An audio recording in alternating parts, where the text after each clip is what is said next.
Hey guys, welcome back to my channel. If you're new here, I'm Toni and I'm a homeschooling mom to 4 kids.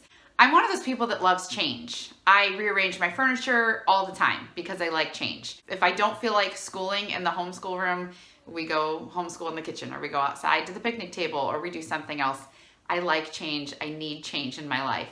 Now, I know with homeschool curriculum, it's not the best idea to change every single year, so I really have tried to calm down with that. And I do love a chunk of the stuff that we have been using, but we have some big changes that are going to be happening in our homeschool this year, and I am super excited about it. So I'm going to share with you what those are. So if you want to hear what our big changes are for this year, then stay tuned. Okay, is there anybody out there that does not know every single thing that they're going to be using next year, that you don't have it all planned out to a T?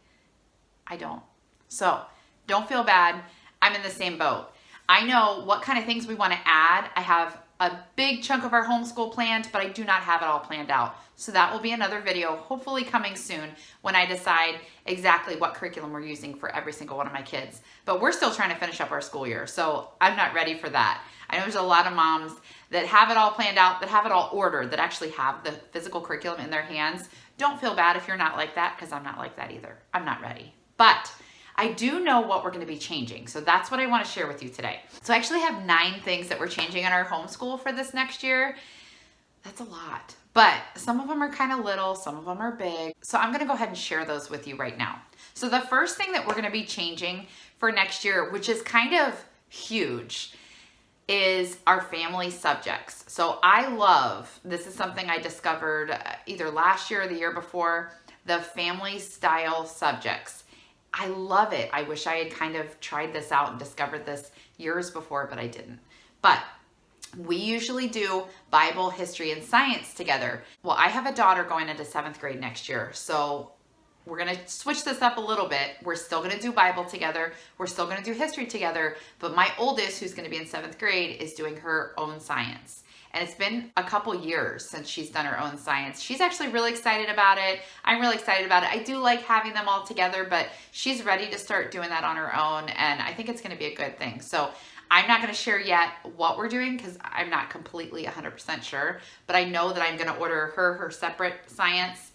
My other 3 kids, they're all going to be doing family science together. So we're still doing family style science, just without one of them. So it's still kind of, I don't know, it's weird when you've been doing family subjects together for a while, but it'll be good. It'll be good for her, and I think she's gonna love it. And it's gonna just get her ready for 8th grade, 9th grade, you know, getting ready for high school and stuff, just to get more independent in a subject like that. I think that'll be good for her. So that's the first big change. So another thing that we're going to do this year is an actual health curriculum. We have done a little bit, we kind of introduce a little bit of health here and there, but I've never done a big actual, like, purchase a big health curriculum.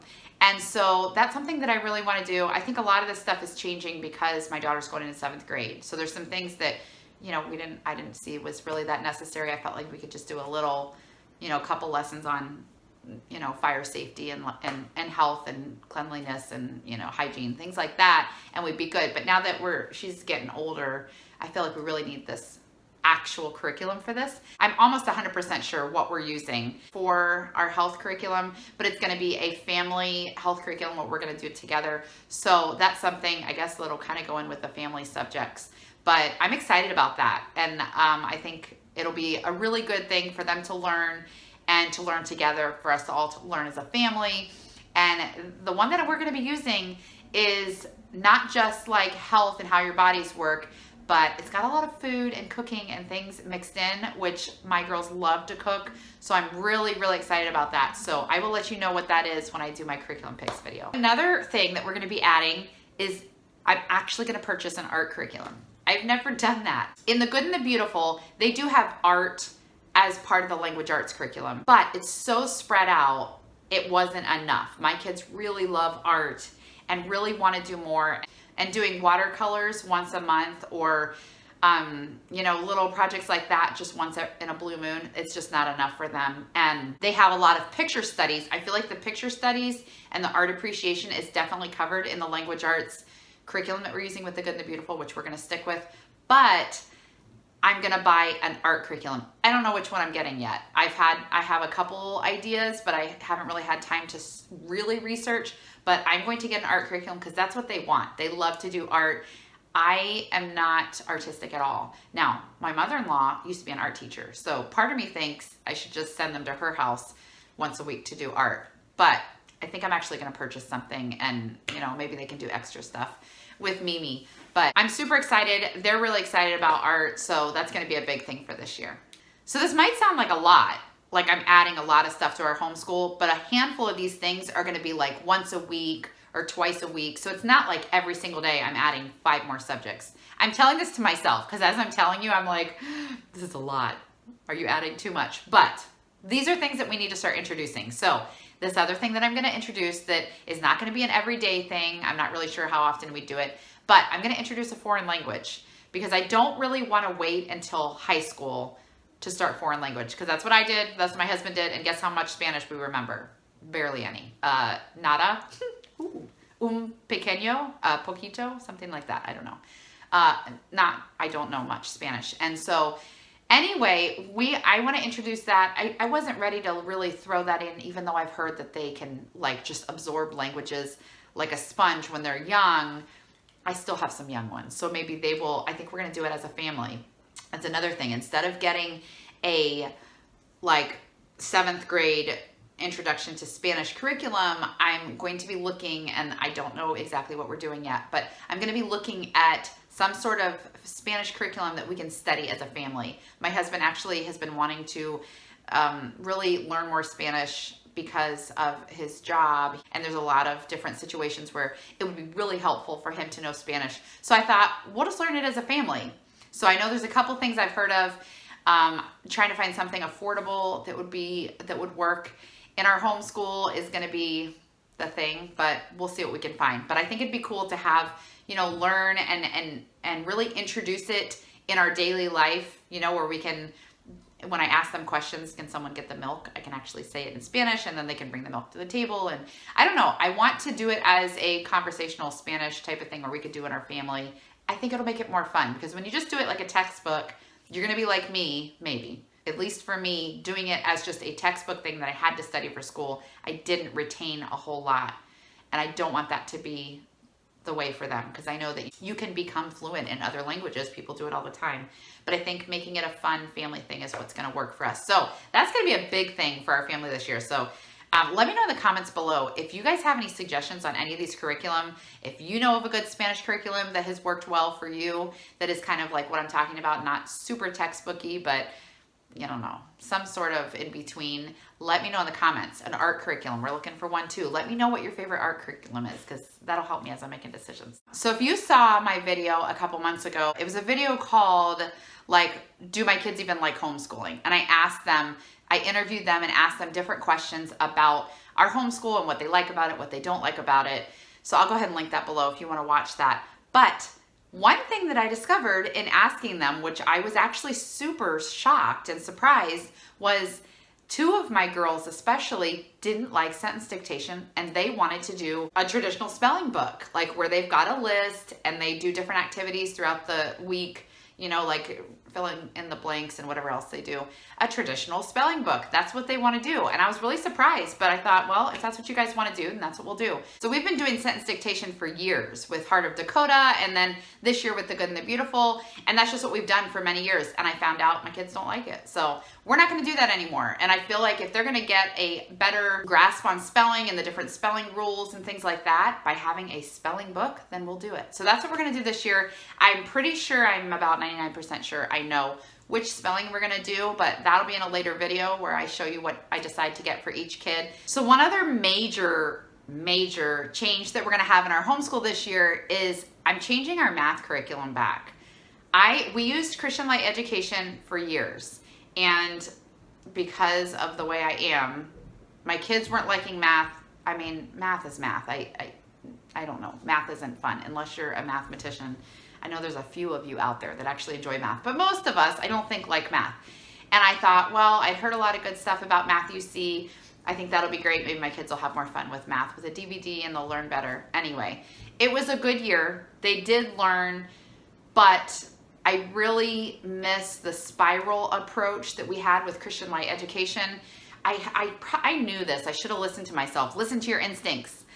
I knew when I was getting ready to switch to Matthew C, the one thing that held me up on switching to it was the mastery approach, where you spend an entire year on division, or you spend an entire year on fractions. And I was like, man, they're gonna forget the other stuff, or I don't know. We've always used spiral.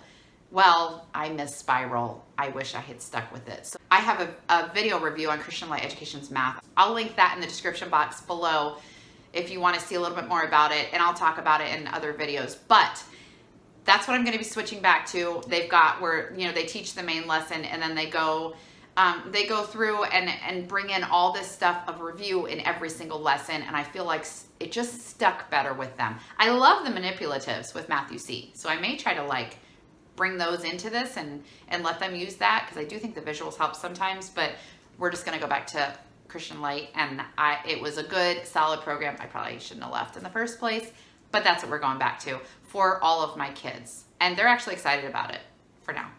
So another thing that we're doing differently this year, that's a pretty big change, is our Bible. This past year, I decided all I wanted to do was just read straight through the Bible. So there were times where we did devotions. I had the Indescribable devotional book, and that was amazing and super cool how it tied in with science. I have a Adventures in Odyssey devotional book that we would read sometimes too. And then starting in January, we just started reading through the Bible, and we are just reading the New Testament. And so we just mark it down every single day when we read a chapter, and my girls and I read it out loud. And it's worked wonderful. I've loved it, and it's been so good and precious as Bible time.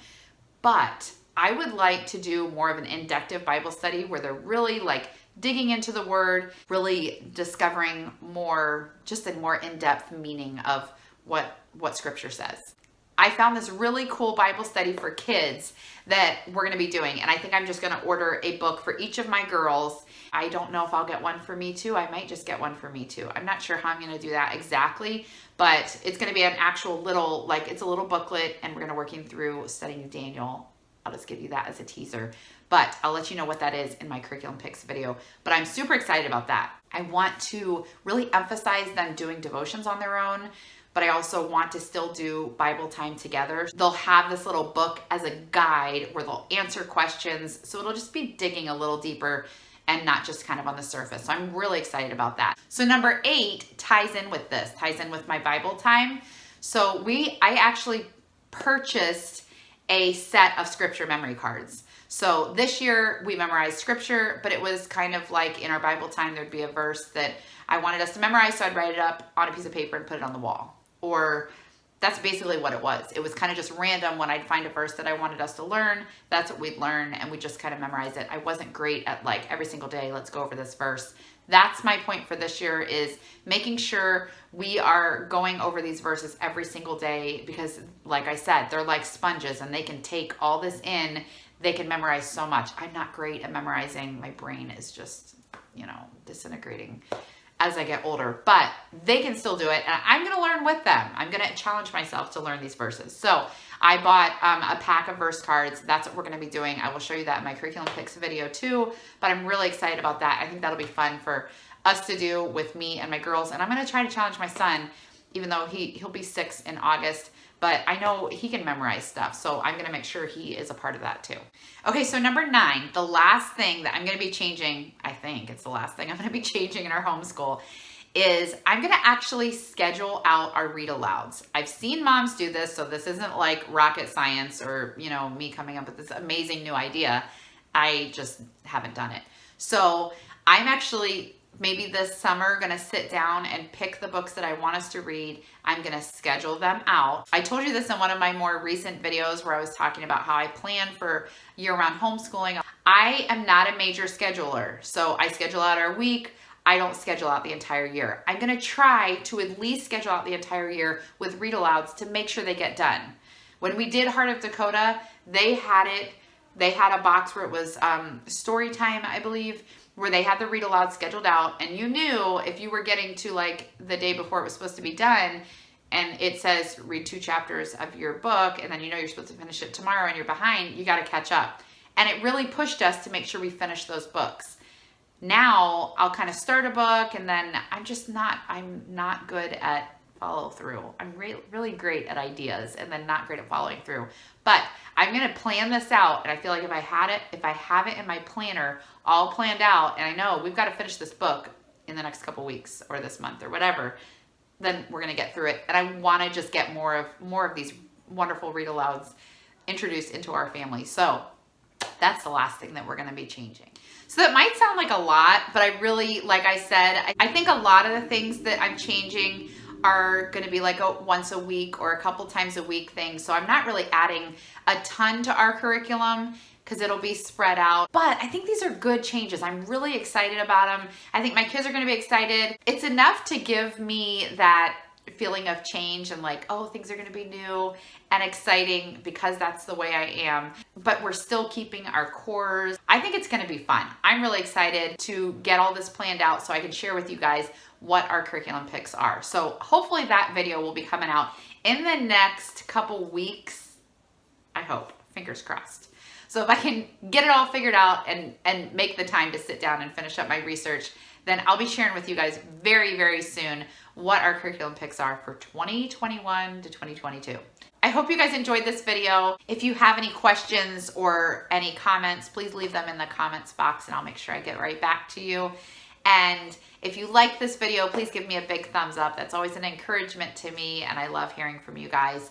And if you haven't yet subscribed, make sure you do that so you're notified every time one of my videos comes out. And if you click that little bell notification button, it'll let you know every time Our Thrifty Homeschool is throwing out a new video. Well, thanks for watching and I will see you next time. Bye.